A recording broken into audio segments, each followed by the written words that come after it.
This lecture is about monetary and fiscal policy framework under Keynes, the great economist Lord Maynard Keynes, who has written the well-known book General Theory of Employment, Interest and Money as a solution to bring the economy out of the Great Depression during the years 1920 to 1930. Keynes' solution was through fiscal expenditure, increased government expenditure as a solution to unemployment. He argued that monetary policy is totally ineffective because the demand for money will become infinite at small interest rate level. Keynesian income generation process is known as short-run income generation framework under multiplier theory.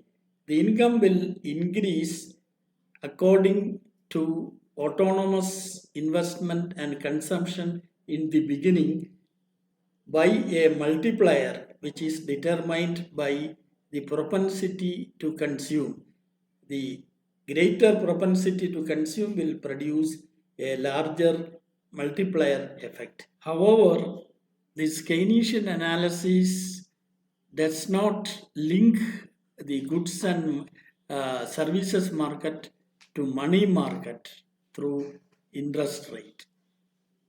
The great economist J.R. Hicks has achieved this through what is known as ISLM framework or ISLM analysis, where saving investment equality is maintained through both interest rate and income. There is an IS curve, which is an investment saving equality curve. There is an LM curve, which is the demand for money and supply of money equilibrium. In the subsequent slide, we will discuss the details of this. Money markets and goods market equilibrium. Asset markets here means money markets, demand for and supply of money. Also the bond market, demand for and supply of bond. Monetary policy, interest rate and income are simultaneously determined in the money and goods market. Goods market means aggregate demand determine the aggregate output.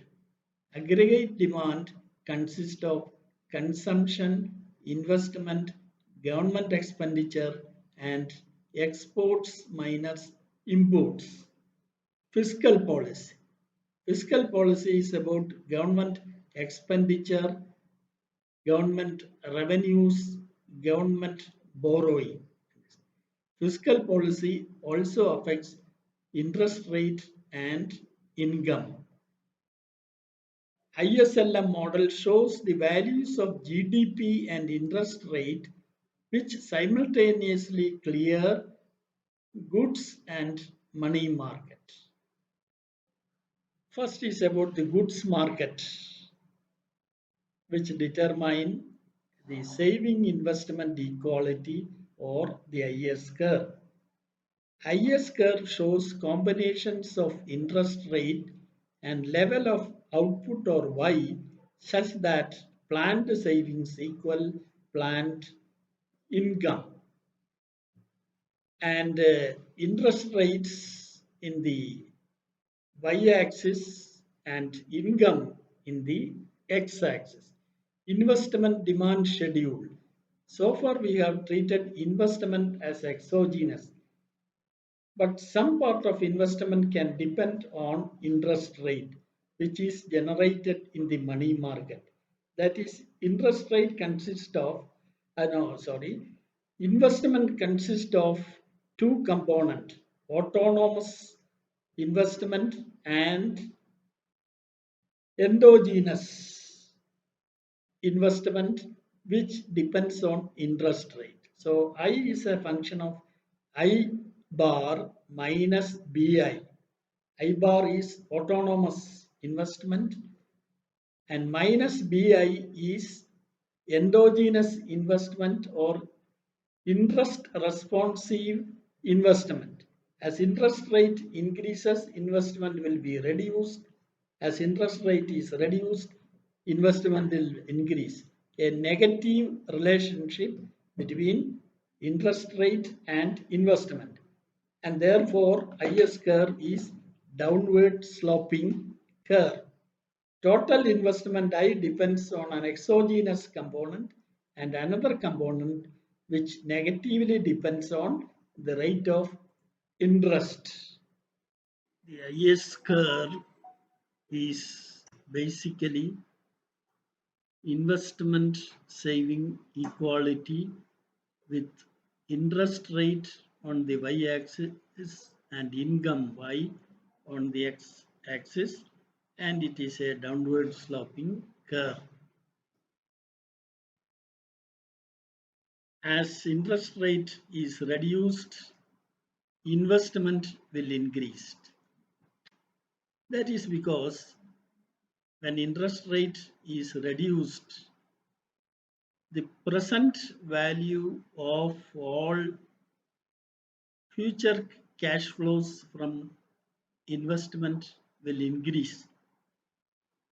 So that will be a boost for entrepreneurs to invest more. Also, the borrowing cost will be reduced. So there will be more investment, and this investment will create more income.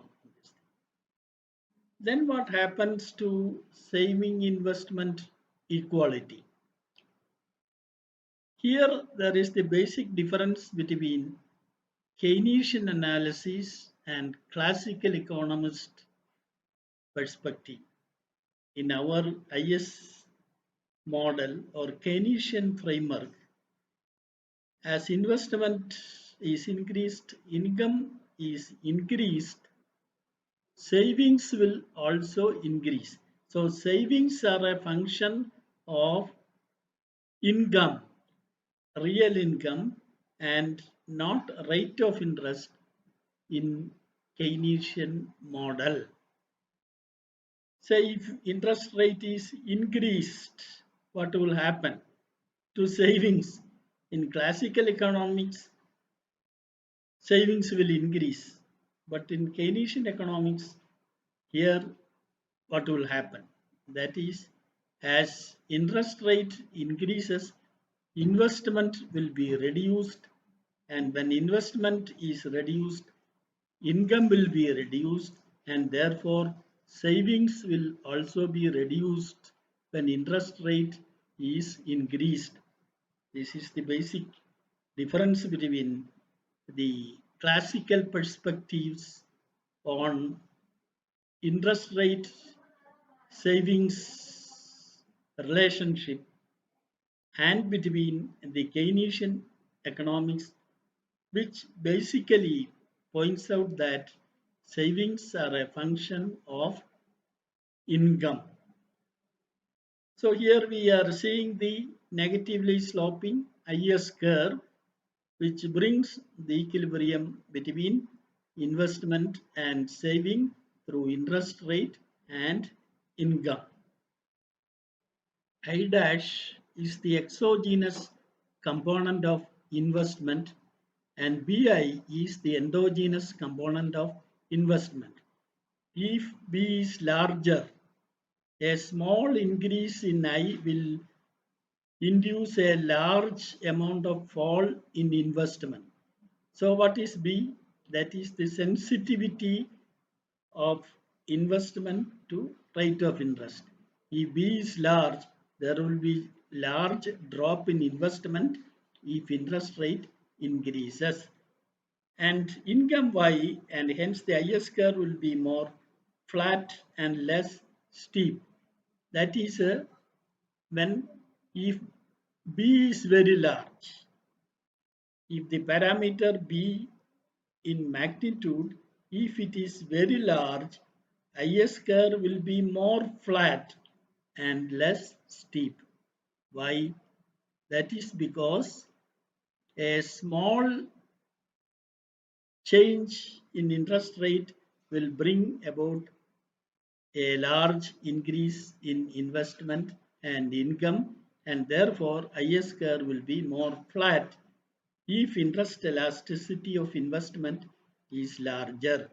The IS curve is negatively sloped, reflecting the fact that drop in interest rate result in increase in investment and income. This slide is about the decomposition of income and the income multiplier when there is an increase in autonomous component of consumption or investment or government expenditure, where aggregate demand consists of consumption plus investment plus G government expenditure plus NX net export, that is export minus imports. That is written in detail, that is consumption is C bar, an autonomous component of consumption, plus small c TRI, transfer benefit transfer happens to consumers. Naturally, it is something like increasing their income and the consumption will increase depending on the propensity to consume, that parameter small c, plus small c into 1 minus ty. Small c is propensity to consume and small t is the tax rate. Tax rate put in percentage or decimal here, because 1 minus tax rate multiplied by y, that is actually called the disposable income. So consumption is a function of disposable income in this equation number 2, that is small c is again the propensity to consume, the parameter, plus investment. As we discussed, I dash or I bar, that is autonomous component of investment, minus BI, that is endogenous component of investment which is responsive to interest rate, plus G bar, that is government expenditure. Bar is put to indicates it is autonomous component, plus NX bar, net exports. So aggregate demand consists of all these things. And all autonomous component in the next equation we put as A bar. A superscript bar, all autonomous component in that aggregate demand, plus endogenous component is consumption as a function of disposable income, small c multiplied by 1 minus ty minus bi. That is the equation, where A bar is equal to C bar minus C TR bar plus I bar plus G bar plus NX bar. NX bar. That is now, that is all autonomous elements in the aggregate demand is A bar. Autonomous element, not endogenous element. So in the next equation we see that autonomous component is A bar plus endogenous component, that is C into 1 minus T y minus Bi, that is equation 4. Now y is equal to alpha G, that is called the multiplier, into autonomous components in the aggregate demand minus BI, that is investment, where this multiplier alpha G is equal to 1 over 1 minus C into 1 minus T, that is equation number 5.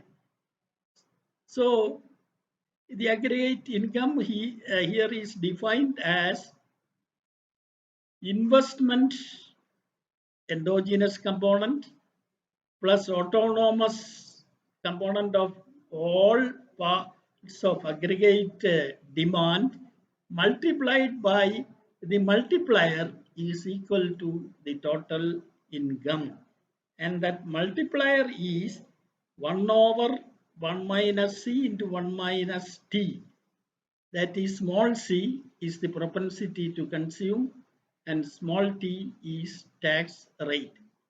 So what happens here to the value of the multiplier? Value of the multiplier will be greater than 1.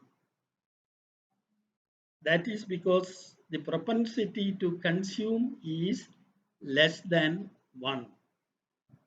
And now what will happen when propensity to consume increases? The multiplier value will be larger.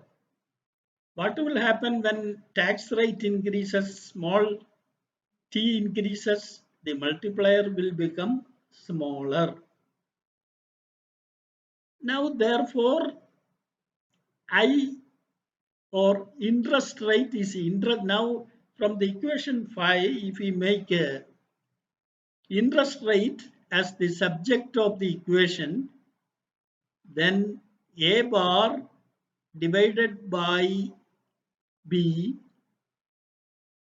in bracket minus Y divided by alpha G into B. So equation number 5 and 5A is the IS curve. So that is the IS curve, which incorporates also the multiplier value and also investment propensity to means investment component. Of course, this is in a way a repetition of the previous slide. Here explaining in detail the derivation of income multiplier. Y is equal to aggregate demand AD, which is equal to A bar plus small c into 1 minus T Y minus BI. That is the equation number 4, which is the basis of aggregate demand or income. That is the same as alpha G, which is multiplier into multiplied by A bar minus BI, where multiplier is 1 over 1 minus C into 1 minus T. Derivation from equation number 4. What is being done? Y minus C into 1 minus T Y minus BI.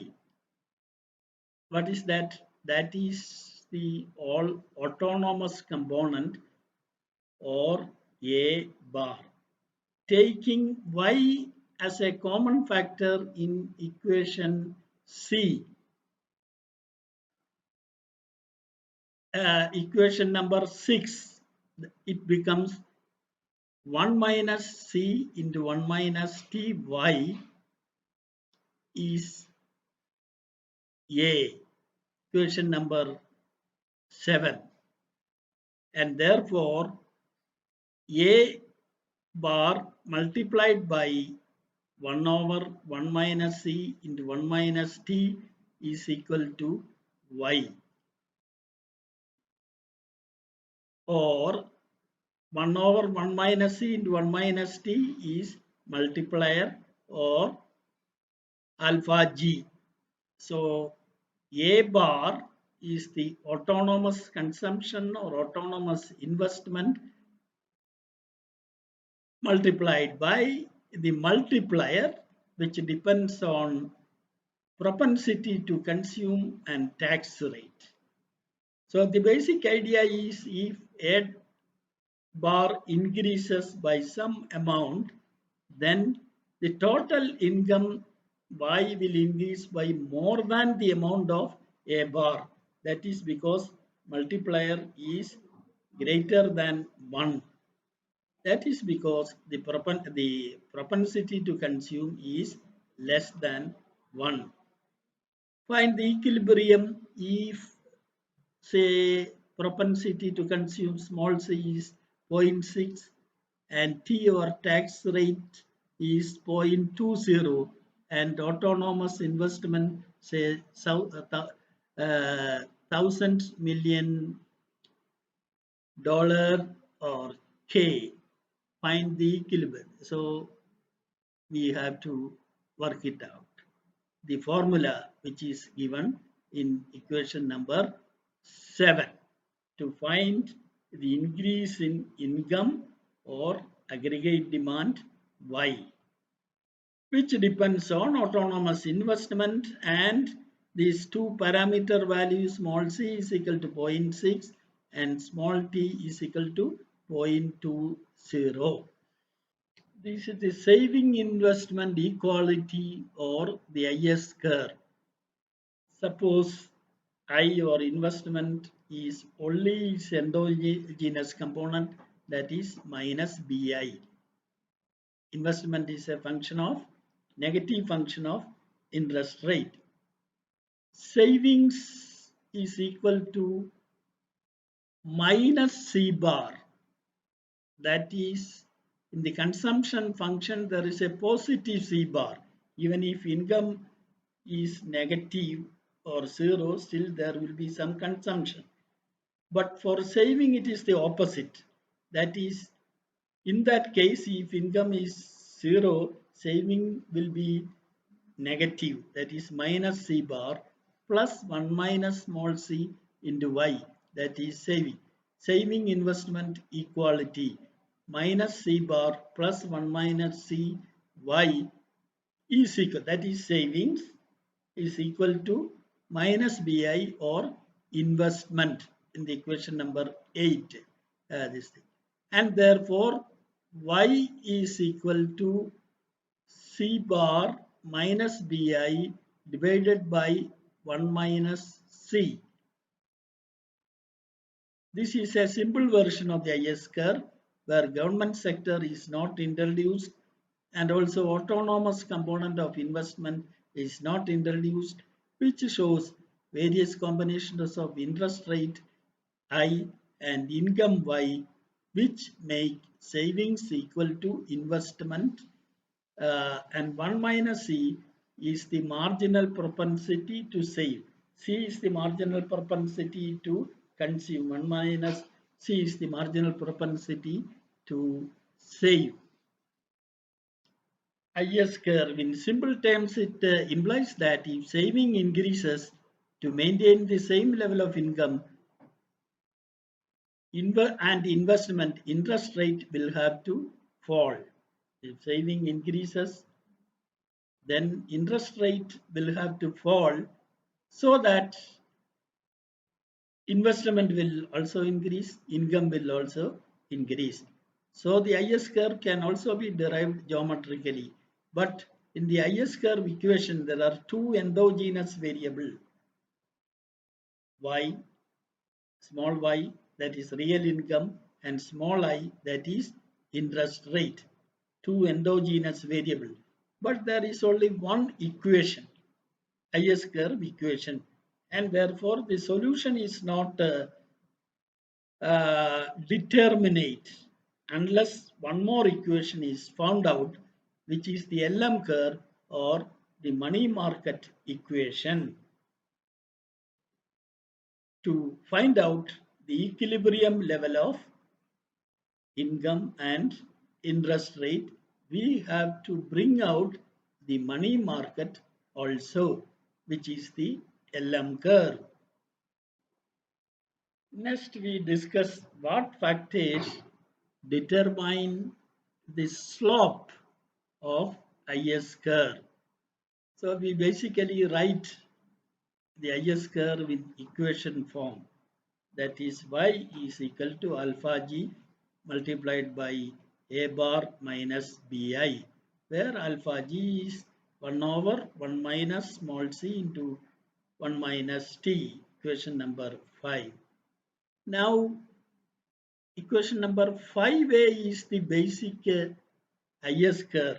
That is to take from equation number 5, I or interest rate as the subject of the equation. That is in the equation number 5a. So small I is equal to a bar divided by b minus y divided by alpha g b. This is the proper IS curve. How we have derived that equation? That is, we have taken as we have discussed, I is made the subject of the equation. So I is equal to. So what happens? That B is removed from I. But in mathematics, we can't just remove B from one part of the equation. So if we remove B, or B is removed by B divided by B, it is equal to 1. So that process has to be adopted for all variables in the equation. That is what is being done in equation number 5a.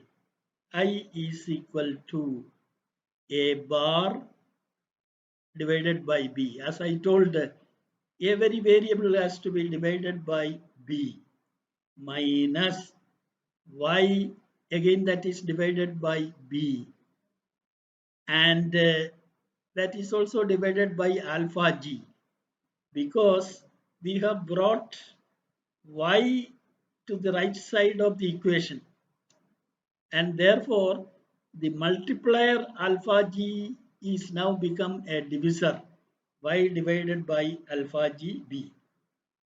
So we have seen how we have derived the IS curve through the use of algebra.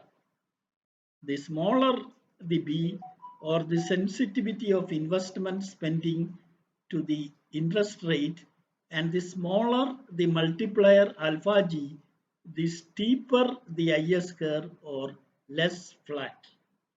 The effect of interest rate will be smaller on investment, and therefore IS curve will be more steeper. It is less flat. Same is the case, smaller the multiplier also. Smaller the multiplier value also, IS curve will be steeper. Why? Because y is divided by alpha g, and alpha g becomes smaller value. That relation between I and y become steeper. That is the idea.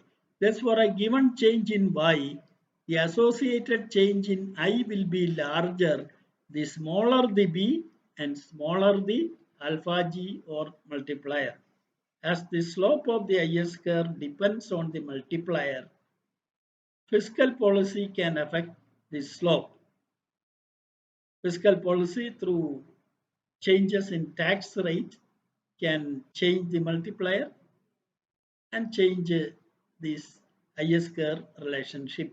An increase in the tax rate reduces the multiplier. It makes IS curve steeper. An increase in the tax rate reduces the multiplier. So what happens? Multiplier alpha g becomes smaller. It makes the IS curve steeper. Next, what factors determine the position of the IS curve? Whether IS curve is towards the more left or to the right. in the IS-curve relationship. An increase in autonomous investment level shift the aggregate curve up and also IS curve to the right. So autonomous investment and increase will shift the IS curve to the right. This means that at each level of interest rate, now there will be more aggregate demand in terms of more investment and more income Y. So investment, autonomous increase in investment, more autonomous investment will shift the IS curve to the right. IS curve is a schedule of the combination of interest rate and level of income such that the goods market is in equilibrium. The IS curve shifts to the right when there is more government expenditure, similar to increase in autonomous investment, less taxation, saving propensity falls. On those occasions, IS curve shift to the right. So there will be more income at the same level of interest rate. That is when government expenditure increases, taxes are reduced, saving propensity falls. That means investment increases. These are the factors which determine the position of the IS curve, whether it will shift to the right or to the left in the graph. Graphical relation between interest rate and income. Now, in the diagram, a point away from the IS curve, whether it is to the right of the IS curve or to the left of the IS curve, what are its implications? Any point above and to the right of the IS curve is that of the excess supply of goods, and any point to the left and below the IS curve is that of excess demand for goods. Why? Any point to the right of the IS curve is that of excess supply of goods. To the right of the IS curve, that means to the right side points, up to that there is no aggregate demand. So supply will be greater. To the right side of the IS curve, the excess supply of goods. Similarly, to the points to the left of the IS curve, what happens?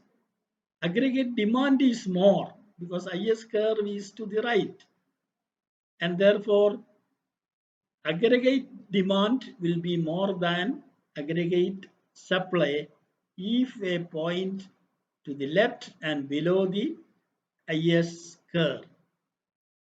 Next, we discuss the money market or the next curve, that is LM curve, or the next equation of the money market. The LM curve shows combinations of interest rate and level of output such that money demand equals money supply. Money demand or demand for liquidity is small ky, that's a function, small ky. Y stands for income, K stands the parameter. So that means as income increases, demand for money will increase. It's an increasing function of real income. Demand for money is an increasing function of real income. Minus HI. H is the parameter for interest rate. As interest rate increases, demand for money will fall. Why? That is because as interest rate increases, the opportunity cost of holding money will be greater. It is better not to hold the money when the interest rate is very high, to circulate, to invest in the market. And therefore, interest rate is high, demand for money will be smaller. So that is the equation number 10. L is equal to Ky minus Hi. K and H is greater than 0, ignoring the sign. Otherwise, K stands for a positive parameter and H by implication, by concept, is a negative parameter in the money demand relationship. The parameters small k and small h reflect the sensitivity of the demand for real money balances to income and the rate of interest I. A $5 increase in real income leads to K multiplied by $5 increase in real demand for money. The money supply is given exogenously by the monetary authority. So money supply is not determined here.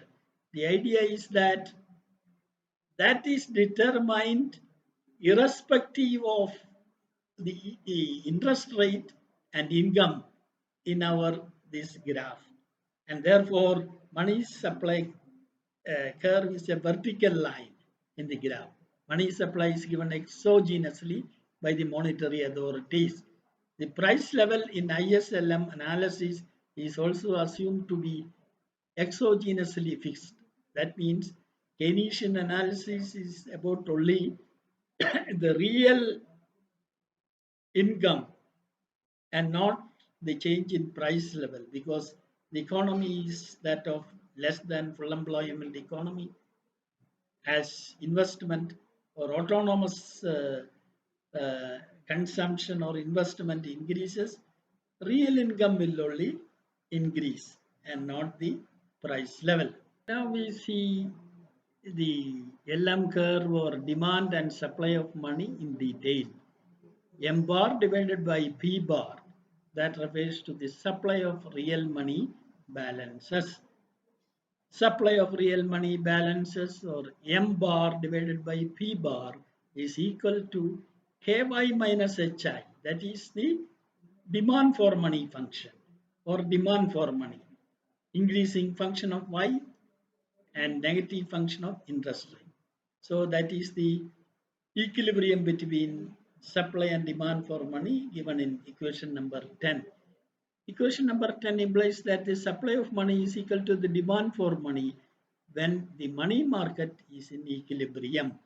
Suppose the supply of money increases, and then how the equilibrium process can be re-established.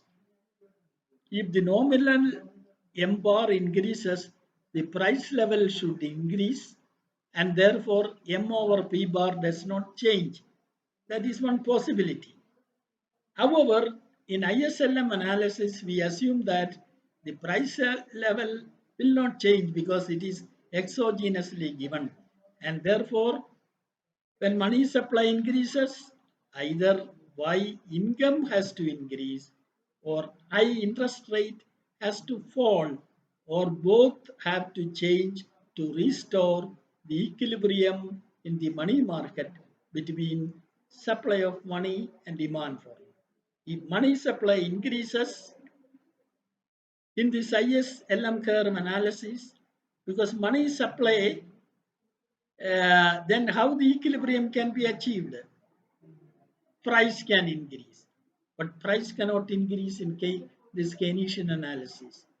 Then what can change? Changes in income. Income, if it increases, demand for money will increase to accommodate the increase in the supply of money. Or if the rate of interest increases, then demand for money will fall, or rate of interest. Here, when money supply is increased, rate of interest has to fall. So either income has to increase or rate of interest has to fall to accommodate the excess supply of money to restore the equilibrium between supply and demand for money. Money supply increases, either real income has to increase or the interest rate has to fall down to increase the demand for money to become equal to excess supply of money. So here in this graph, both IS curve and LM curve as given. IS curve is downward sloping and LM curve is upward sloping, and there is an equilibrium interest rate and equilibrium income at say I0 and Y0, where this so-called downward sloping and upward sloping curves intersect each other. Now we have to discuss why the LM curve is upward sloping. Plus we earlier discussed why the IS curve is downward sloping. But here why the LM curve is upward sloping? That is because if interest rate increases, demand for money will fall, negative relationship. And therefore, income will have to increase to compensate for that fall in demand for money. As real income increases, demand for money will increase. The transaction demand for money will increase. So, if income increases,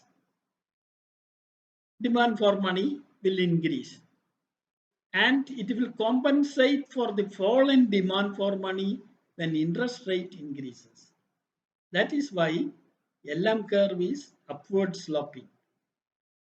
That is, it equilibrates between interest rate and income through the demand for and supply of money. We have discussed earlier the IS curve will shift to the right when investment will increase, saving propensity falls, or government expenditure increases, etc. So here this IS curve is drawn, and in that LM curve is shown one LM curve M1 L1, and then another LM curve is shown when we increases the supply of money. When we increases the supply of money, what will happen is, for a given demand for money, interest rate will reduce and income will increase. So the LM curve will shift to the right when more money supply is increased. Otherwise, LM curve is based on the analysis for a given supply of money. If supply of money is increased, LM curve will shift to the right, and then interest rate will be reduced because excess supply of money, excess liquidity, etc. And interest rate is reduced, income will increase through investment, IS curve going down in the IS curve. Here we derive the LM curve equation, or through algebra. From the demand for and money supply equation, we derive the LM curve by taking again I, or interest rate, as the subject of the equation, That is done in equation number 10a. Small I is taken as the subject of the equation. What mathematically is done here? That means h is divided by h, so it becomes 1, and therefore only I is taken to the left side, or made the subject of the equation. But in mathematics, you can't do that only to one variable.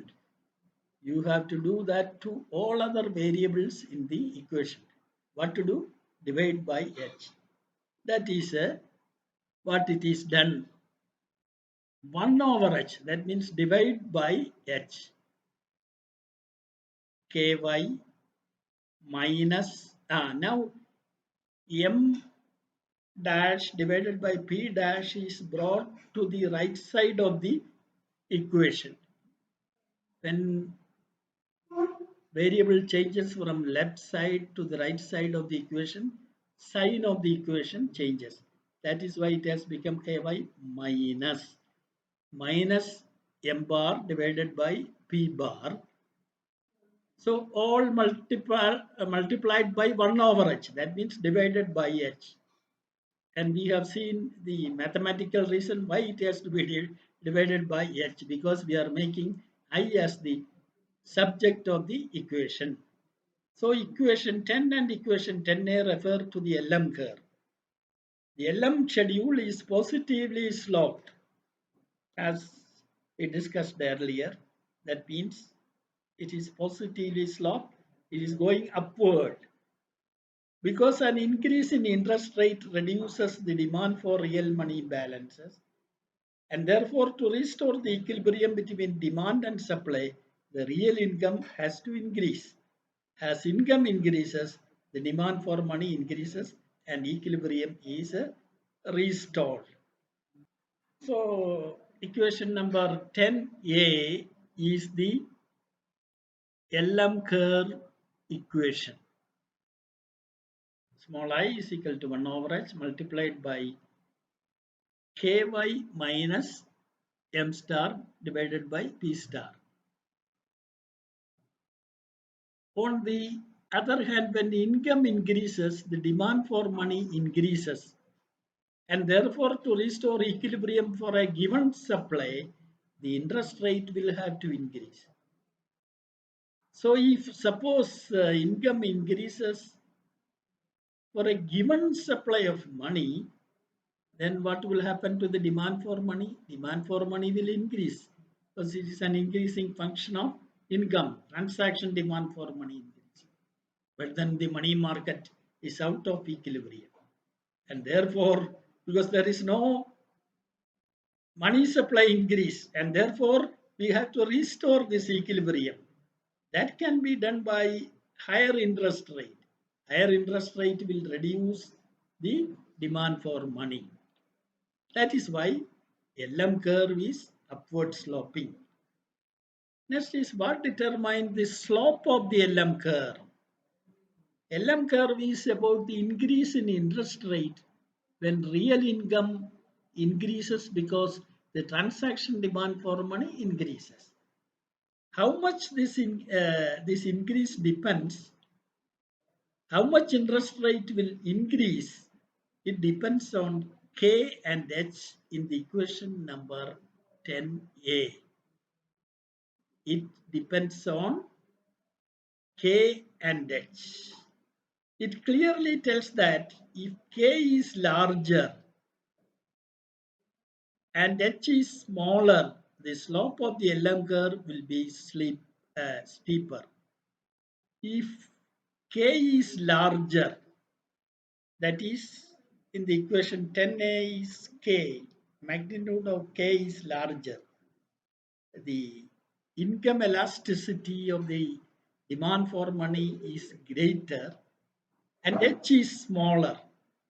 H is smaller means interest elasticity of the demand, suppose it is smaller,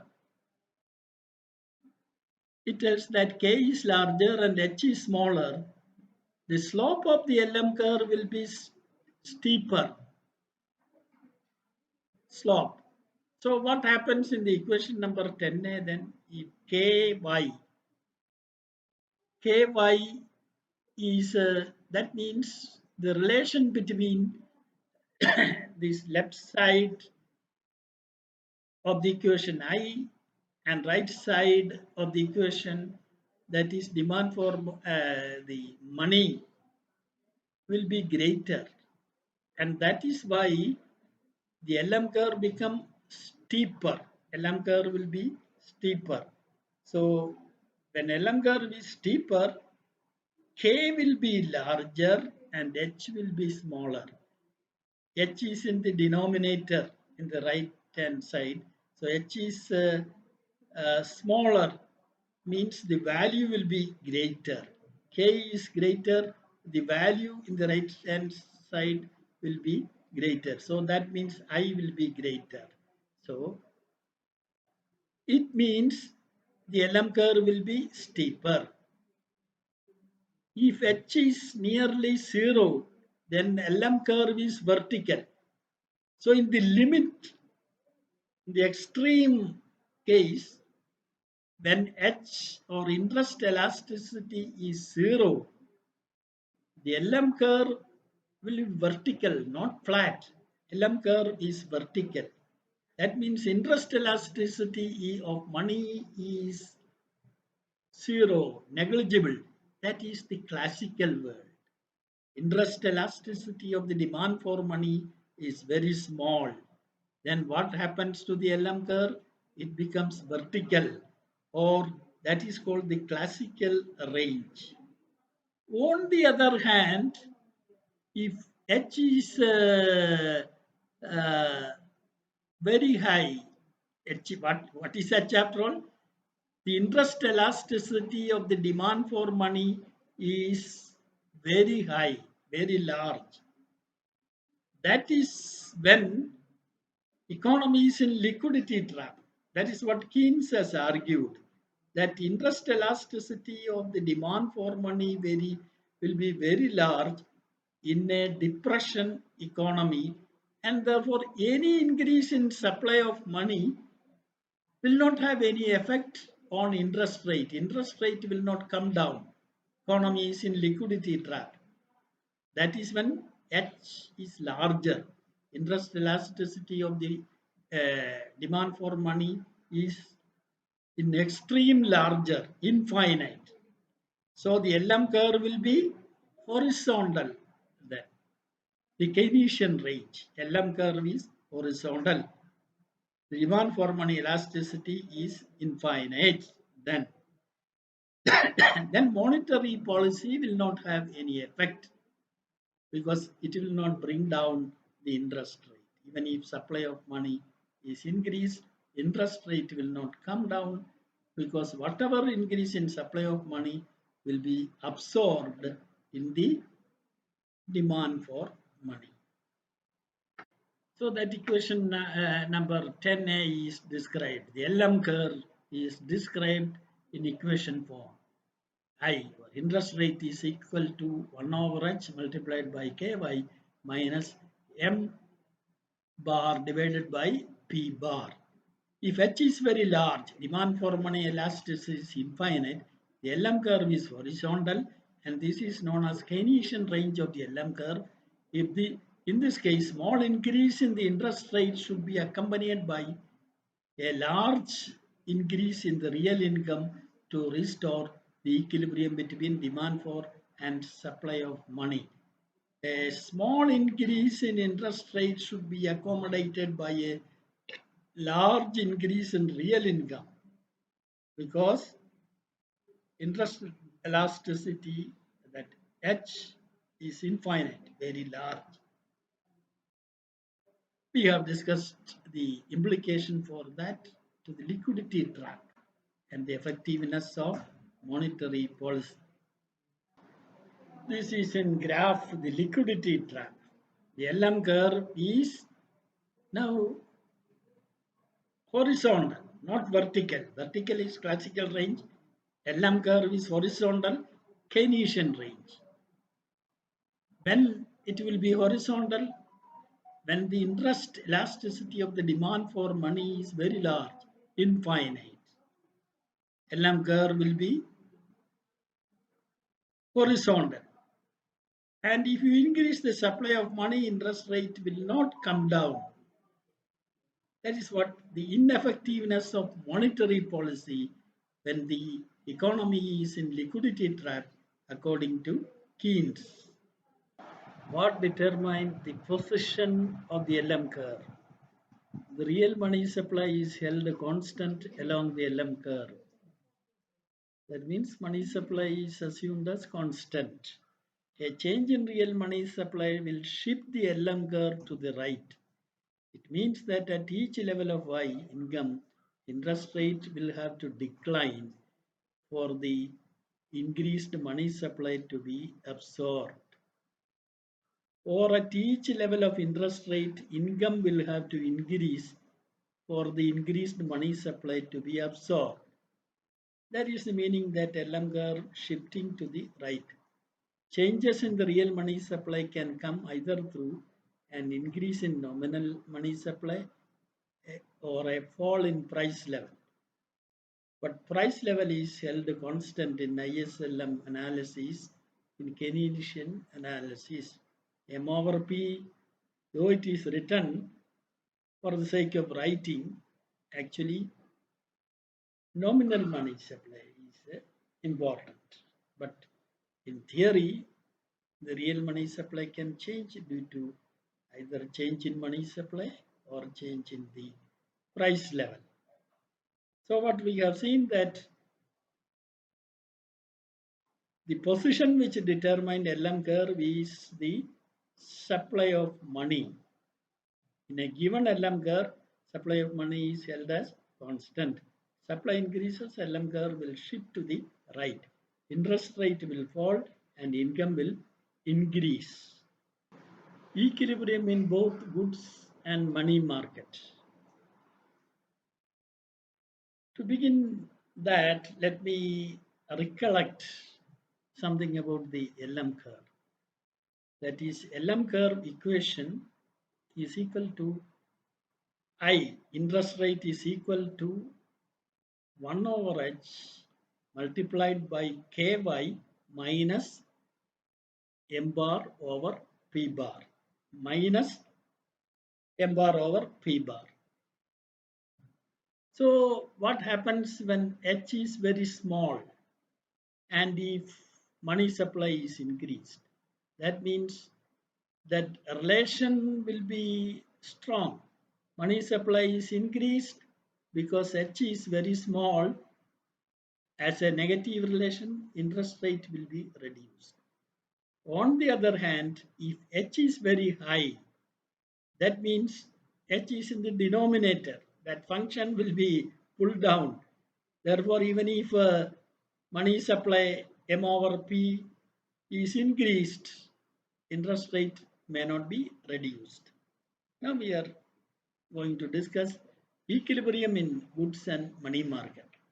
For simultaneous equilibrium, interest rate and income will have to be such that both goods and money market will have to be in equilibrium. This condition is satisfied at the intersection or equality of the two curves, IS curve and LM curve. Any point above and to the right of the IS curve is that of excess supply of goods, and any point to the left of the IS curve is that of excess demand for goods.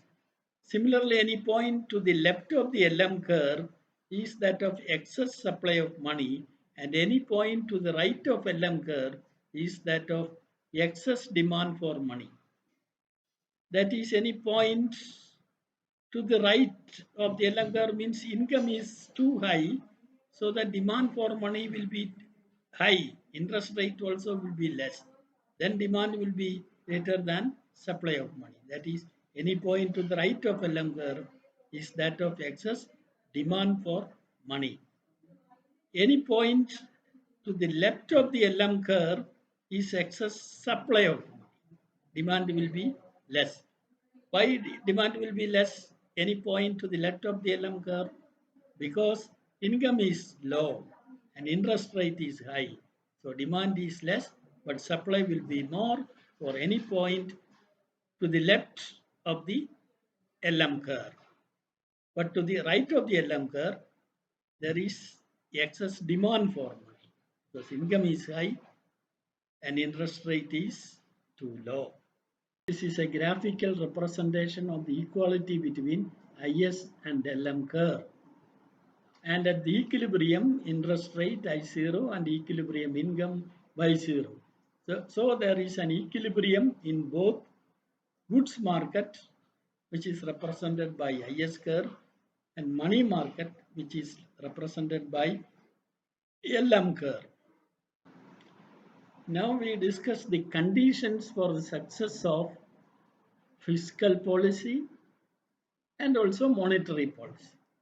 For the success of fiscal policy, interest elasticity of the demand for money should be very high, and interest elasticity of the investment should be very less.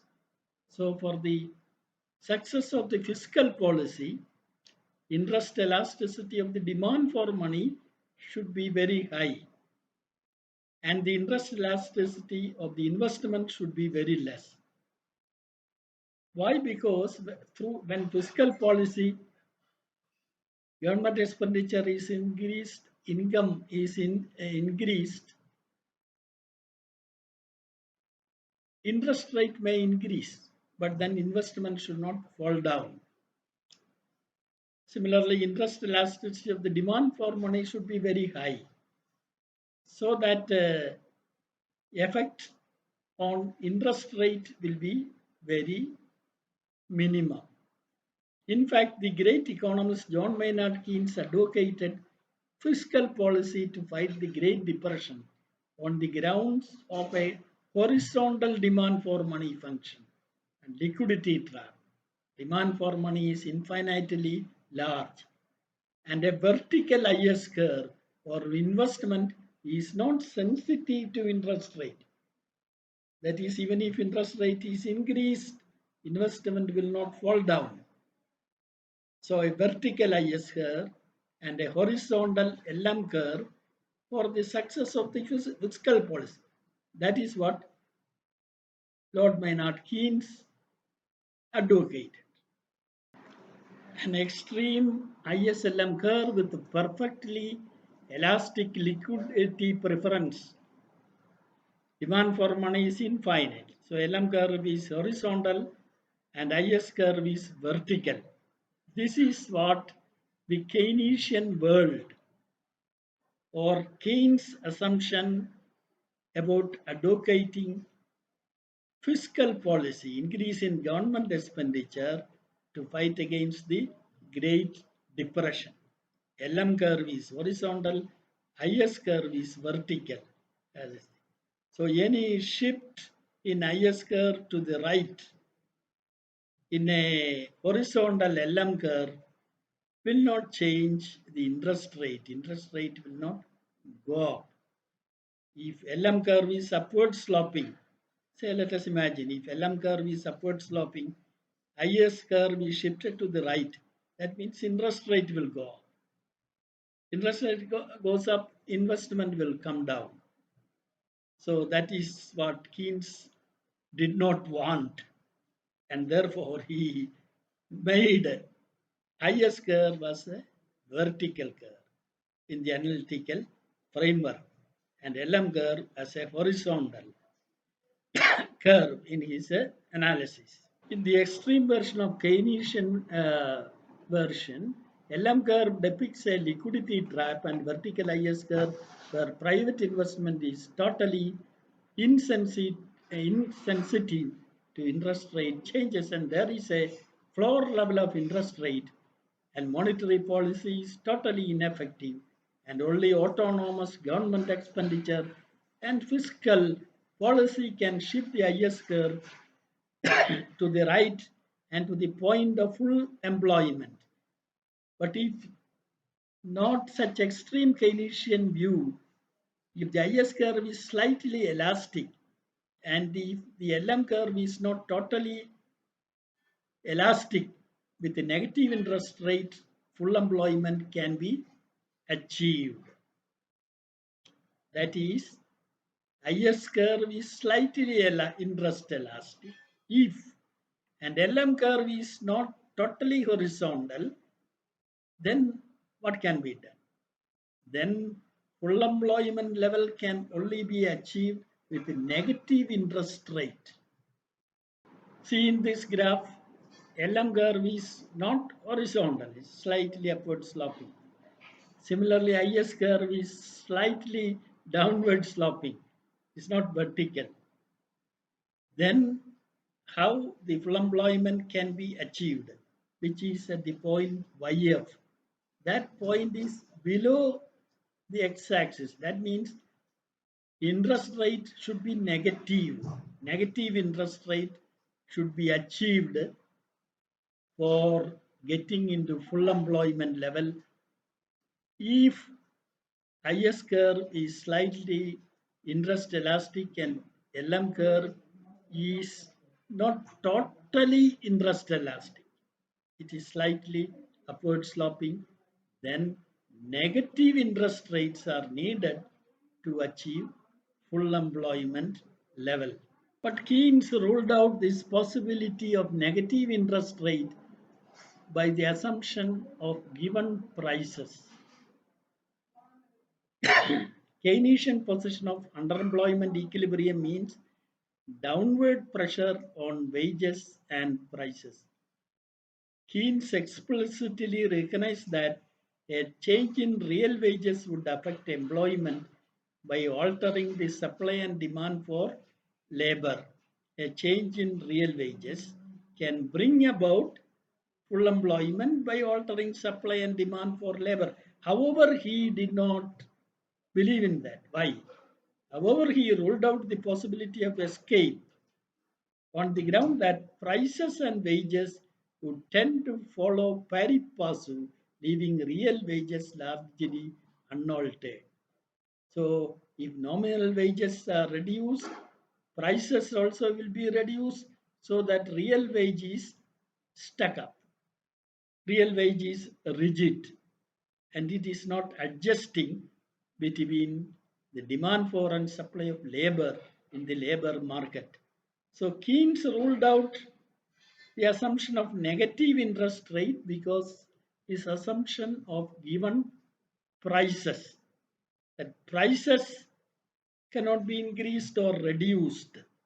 It will be going to reduce. So real interest rate will be high. If prices can be increased, then only real interest rate will fall. That possibility Keynes ruled out. Then also Keynes ruled out the possibility of removing unemployment through reducing wages, because according to Keynes, if you reduce nominal wages, the prices will be reduced and therefore real wages are not increased and therefore it will not bring into equilibrium between the demand for and supply of labor. Labor will be excess supply, unemployment will be there according to Keynes. Keynes discussed two other effects of changes in the level of prices and wages. The first is on the real quantity of money and hence on the rate of interest. A lower level of prices is equivalent to higher quantity of money, real money, because real money is M over P and P is reduced, real money is increased, money supply, and like an increase in the quantity of money, it will shift the LM curve to the right. So that is one possibility Keynes has thought. The second is the effect of lower rate of interest on consumption function, an effect that has come to be called Keynes effect. Lower rate of interest, the higher the capital value of the stream of payments. Fixed income receipts, their capital value, present value will be greater when interest rate is reduced. So that is the effect of a lower interest rate. Keynes has discussed this possibility but ruled out. Let us see the details in the next slide. So the capital value and income such as rent on a piece of land, coupons from bond, etc. Their capital values or their present values will increase when rate of interest is reduced. Because rate of interest at which these nominal receipts like rent, coupon from bond, etc. discounted. So that discount rate is reduced, their capital value will go up. Hence, a lower level of interest rate increases the wealth of the community. The higher the wealth, the less pressure to add to wealth via saving, and hence higher is the likely to be average and marginal propensity to consume at any level of income. Though Keynes recognized the existence of these adjustments, he largely dismissed them on empirical grounds. Sluggishness of price movement at the pride of place. Sluggishness of price movement had the pride of place and inelasticity of investment also. Inelasticity of investment and high elasticity of liquidity preference with respect to interest rate, and inelasticity of consumption with respect to wealth were all important in the Keynesian framework. Inelasticity of investment to interest rate, larger elasticity of liquidity preference with respect to interest rate, and inelasticity of consumption with respect to wealth were all important in Keynesian framework. A third effect of a pari passu change in prices and wages, which came to be known as the Pigou effect, was not explicitly discussed by Keynes. The lower level of prices, the higher the real value of fixed quantity of money. In principle, there is no limit to the real value of fixed nominal quantity of money and hence to the wealth of the people. So no limit to the wealth of the community from increase in the value of money by falling price level, and hence no limit up to which the highest curve can be shifted to the right. These are theoretical possibilities which Keynes recognized, but he ruled out. Keynes believed in the importance of the monetary policy. That is, monetary policy is ineffective, according to Keynes, mainly because he focused only on the interest rate channel of the monetary policy. Interest rate channel, that is, when money supply is increased, interest rates should fall. But in a Great Depression time, even if money supply is increased, interest rate will not fall. During the Great Depression in 1920s and 1930s, though interest rates were lower because of the collapse of the banking system, the quantity of money became much lower and the monetary policy was far from ease. During the Great Depression, another event also happened. That is, the money supply became very reduced from banking collapse, banking failures. This thing. And money supply is reduced means not the enough effective demand. Now, for the success of fiscal policy and monetary policy, what should be the condition? The size of the fiscal policy multiplier is larger. The more interest elastic is the demand for money, the less interest elastic is the demand for investment goods, which we have discussed earlier. Then the size of the monetary policy multiplier is larger. Monetary policy will be very effective when first condition is the less interest elastic is the demand for money. The less interest elastic is the demand for money. H is smaller. Then only the effect of increased money supply on interest rate reduction will happen as per the LM curve equation. Number two, the more interest elastic is the demand for investment good. That is, through monetary policy, suppose some interest rate can be reduced.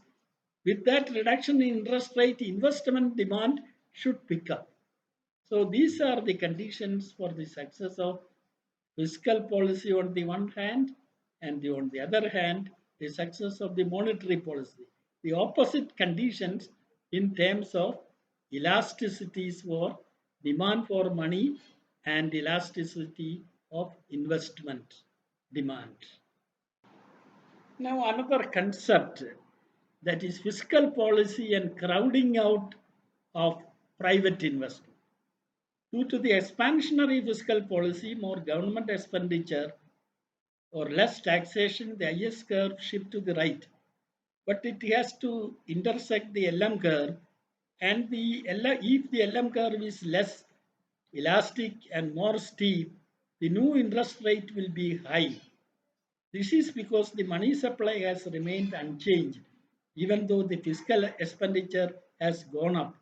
At a higher income level, demand for money increases, and to neutralize that, the interest rate will have to go up, and that will reduce or crowd out the private investment.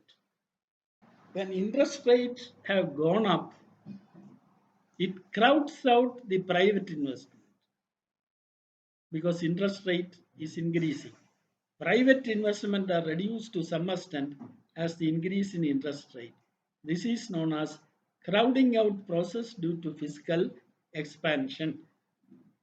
But this is an empirical question.